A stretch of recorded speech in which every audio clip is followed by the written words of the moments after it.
over the next 3 weeks, WWE is going to regret putting Gunther in front of Randy Orton.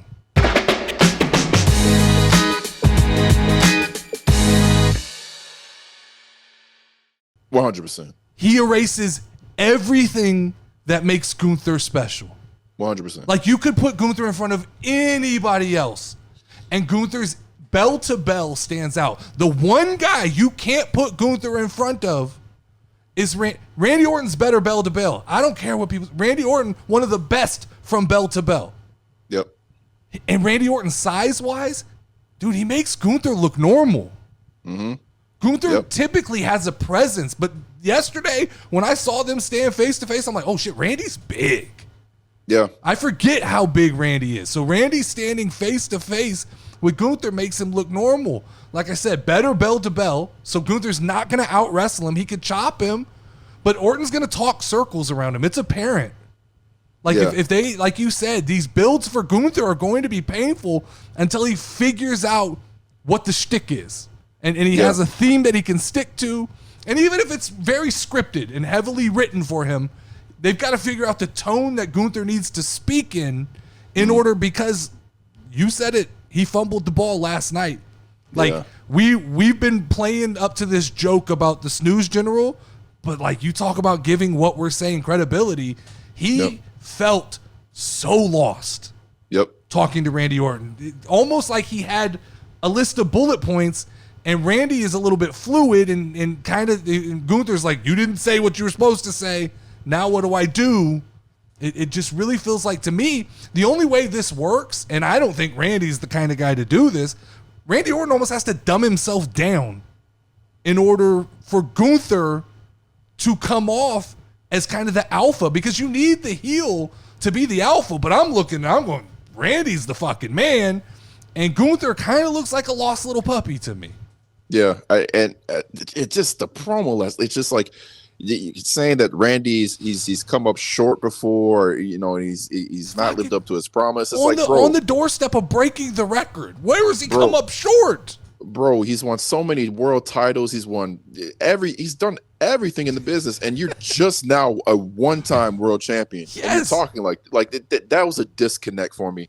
And then there was a part there, I think, after Randy got done talking, that Gunther just kind of stood there, and it was silent for like maybe 30 seconds. Felt like he was trying to figure out what to say. I was like, is he choking right now? Like, what's going on? It's just, I'm with you. And the more that this kind of breaks down over the next couple weeks, I'm starting to really wonder, like, man, should this have been a Bash at Berlin match? Because I mean, like, the story was there, like, right? Like, hey, you didn't really beat me back at King of the Ring. You could have pulled that Survivor Series. You could have pulled that Royal Rumble. Like, Bash, but like, it's not believable at a PLE like that. You put it on like a Royal Rumble or like a more significant PLE. All right, hold on. We might have some here, but yeah, I think what I've been saying is Bash at Berlin fan service. 100%. It is not meant to further any story. They don't really give a shit that it's just going to be Gunther beating Randy Orton. They've just got to get us to the destination. Triple H really, I don't even think, gives a shit about these next 2 weeks in the build. It's just going to be Gunther's got to survive, and Triple H probably figures if Gunther beats Randy Orton, that's enough that then on Monday he can come out and say, I beat Randy Orton. But I think they'll get Randy away from him quickly. I think if you were going to do fan service, Ilya versus Gunther in Germany, do that. I mean that's fan service to the people out in Germany. I mean, and I think it's fan service for most here in States too, because I feel like that's a match that's been thrown around quite a bit, even before Gunther was a champion. I just feel like you're wasting a Randy opportunity here. And I do too. Yeah, I think with Ilya, it's the same thing as the argument that I make for the Bianca and Rhea Ripley. I think in Triple H's mind, he can get Ilya to a place where this match isn't just Bash at Berlin. This is WrestleMania. Okay. You know what I mean? I think maybe he goes, give me 365 days. By next WrestleMania, I can do Gunther and Ilya Dragunov. Because, Ilya's, I like to make fun of him and like joke around. It's fun. but I see the potential there. But he hasn't. They didn't give him a hot start. He didn't come in. No. You know, he was kind of fed to Braun Breaker a little bit, and so I think pushing that right now, you're gonna get the smart wrestling crowd who gets it right. They're gonna refer back to, oh no, these guys have had a good match before. But a bunch of casual fans are gonna be like, wait, why is this guy getting a title match, or why is this guy? And like you said, for fan service, I agree though that definitely.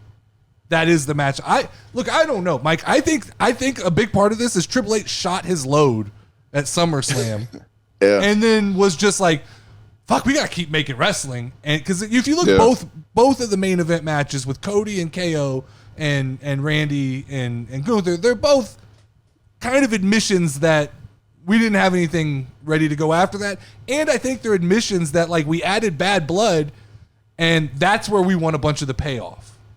Yeah, 100%. They're pushing that PLE hard. Yeah. So I think that this is just, it's really it's almost just like a super show, like how we used to get Super Smackdown. That's really what Bash at Berlin feels like to me. Yeah, I'm with you on that. Can I sneak one more? Jump in. So before we hopped on, I watched the Impulsive episode with Dom. Okay. Dom was on. Okay, I didn't know this. And I just want to give a MVP award to Dom's wife.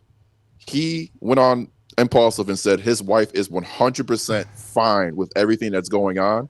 And I'm just like, yo, Dom, hey, because he's living one of those double lives that I think all of us kind of were like, all right, man, that's pretty damn cool. But shout out to Dom's wife on that, because I don't think most women would be okay with that.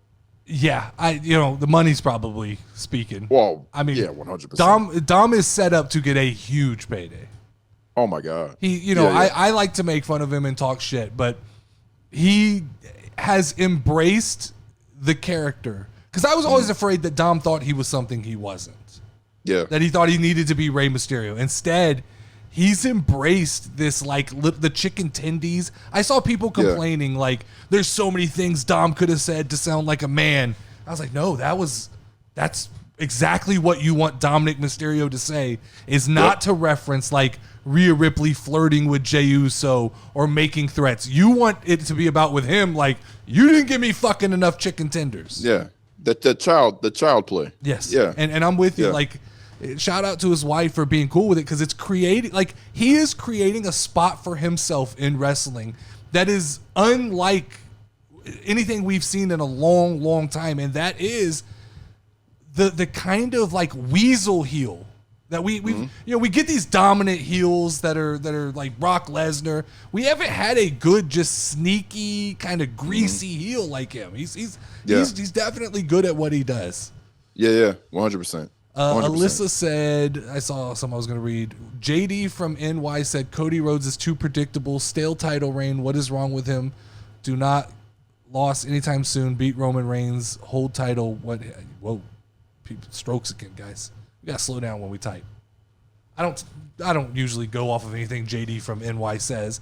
I don't think Cody's too predictable. I think that here's the reality, right? WWE, they kind of are going to have a workhorse champion, and then they've got the face of the company. And the face of the company is they're not going to get this super interesting booking. They're not going to lose all the time. They're building a brand behind Cody Rhodes. Cody Rhodes is being set up to be the guy that's on the banner at Party City, right? On the napkins. He's on the cups. He's on the program book. That's who Cody's being set up to be. All-American boy, American Nightmare, Dusty Rhodes' son. So I think initially there is going to be just a holding. I think, like you said, John Cena versus Cody Rhodes at WrestleMania. We're just en route towards that, and that'll be a passing of the guard moment, and then Cody will get. I think Cody will get interesting when we get Cody and CM Punk, and it can get a little chippy and a little personal. Cody will get interesting when we can get Seth back in more of a comfortable position, and we can do that. Right now, the problem I don't think is Cody being predictable. I think it's SmackDown has no heels. Yeah. I said now, if I was WWE, I'd move Bronson over to SmackDown immediately. Because I think You could show that just like Adam Pearce is like, I don't want to deal with them. Nick Aldis could be like, sure, I'll deal with them. And he's immediate credibility on SmackDown. Oh, yeah, 100%. As far as bad guys go. Because he's still, I don't know what you do with Bronson on Raw. True. I guess IC title, but what, you're going to feed him to Braun Breaker?